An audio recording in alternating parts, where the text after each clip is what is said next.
नमस्कार मंडळी, जय गजानन. तुमच्या सगळ्यांचं आपल्या चॅनलमध्ये खूप खूप स्वागत आहे. उद्या आहे अक्षय तृतीया. तुम्हा सगळ्यांना अक्षय तृतीयेच्या खूप खूप शुभेच्छा. अक्षय तृतीयेचा संपूर्ण दिवस जो आहे म्हणजे अक्षय तृतीयेची जी तिथी आहे ती 3.5 मुहूर्तांपैकी एक आहे. म्हणजे या दिवशी संपूर्ण दिवस हा शुभ असतो. जो जेव्हापासून अक्षय तृतीयाची तिथी लागू होते त्यानंतर अक्षय तृतीया संपेपर्यंत संपूर्ण दिवस हा शुभ असतो. या दिवशी आपल्याला पंचांग बघण्याची गरज पडत नाही.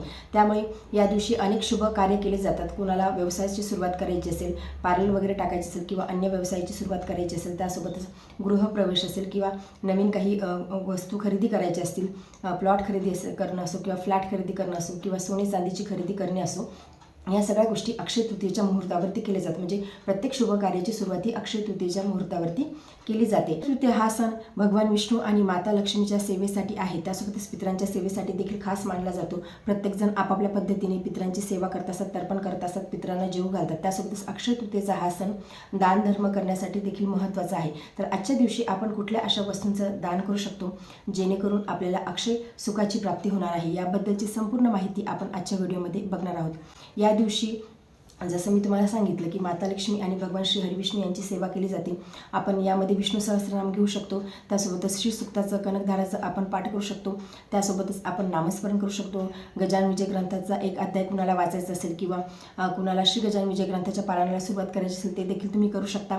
त्यासोबतच नामस्मरण देखील करू शकता. तुम्ही जर का गुरुमंत्र घेतलेला असेल तर आवर्जून तुम्ही गुरुमंत्राचा जप शक्य तेवढं जास्त करण्याचा प्रयत्न करा. या दिवशी एकही क्षण आपला वाया जाणार नाही. तसाच प्रयत्न करा की आपण आध्यात्मिक भक्ती आपली जास्तीत जास्त या दिवशी करण्याचा प्रयत्न करावा. नामस्मरण करा किंवा ग्रंथाचं वाचन करा. तुम्हाला कुठले ग्रंथ वाचायचे असतील, अन्य कुठले म्हणजे श्री गजानन विजय ग्रंथाचा एक अध्याय घ्या. त्यासोबतच तुम्हाला अन्यही कुठले ग्रंथ वाचायचे असेल तर आवर्जून तुम्ही या दिवशी अक्षय तृतीयेच्या दिवशी ग्रंथाचं वाचन करण्याचा प्रयत्न करा. कारण की या दिवशी केलेलं कुठलंही काम हे अक्षय राहते. त्यामुळेच अक्षय तृतीयेला खूप जास्त महत्त्व आहे. त्यामुळे आपण असाच प्रयत्न करावा की आपला एकही क्षण या दिवशी वाया जाणार नाही. पितरांच्या सेवेसोबत आपण जर का अध्यात्म केलं तर नक्कीच जे पित्र आहेत त्यांना देखील पित्र देखील तृप्त होतात, त्यांना देखील मुक्ती मिळते. त्यामुळे या दिवशी जास्तीत जास्त सेवा करण्याचा नक्की प्रयत्न करावा. आणि या दिवशी दानधर्म करण्याला महत्त्व आहे. म्हणजे आता अनेक जण अनेक गोष्टींचं दान करतात.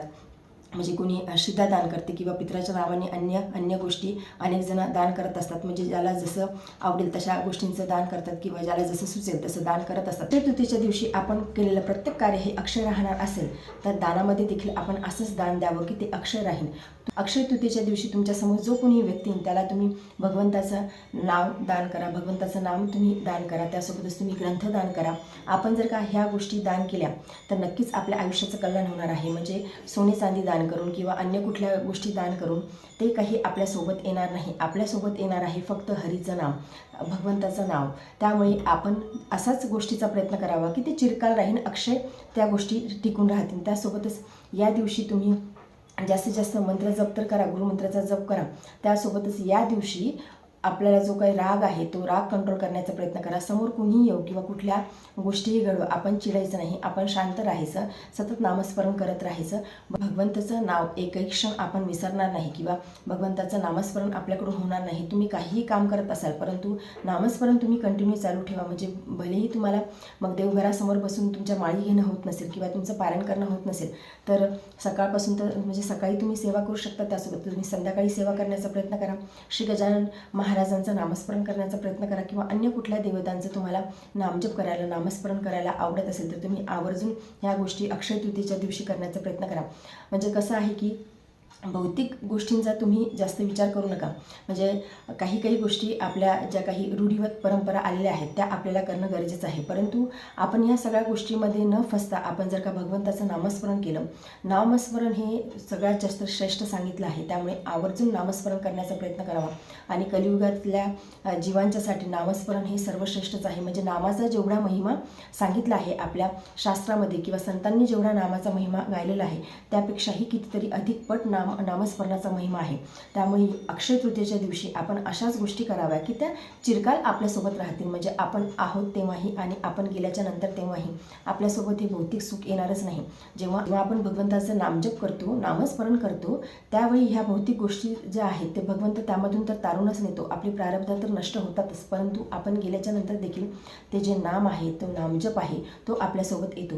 त्यामुळे आपण अक्षय तृतीयेच्या दिवशी अक्षय राहण्यासाठी नामस्मरण नक्की करावं, भगवंताची सेवा नक्की करावी. अक्षय सुखाची प्राप्ती करून घ्यायची असेल, अक्षय फळाची प्राप्ती करून घ्यायची असेल तर अक्षय तृतीयेच्या दिवशी आवर्जून नामस्मरण करा, ग्रंथाचं वाचन करा, त्यासोबतच अशाच गोष्टीचं दान करा जे आपल्यासोबत अक्षय चिरकाल टिकेल. तर आजच्या व्हिडिओमध्ये एवढंच. व्हिडिओ जर तुम्हाला आवडला असेल तर व्हिडिओ लाईक करा, चॅनलवरती नवीन असेल तर चॅनलला सबस्क्राईब करा.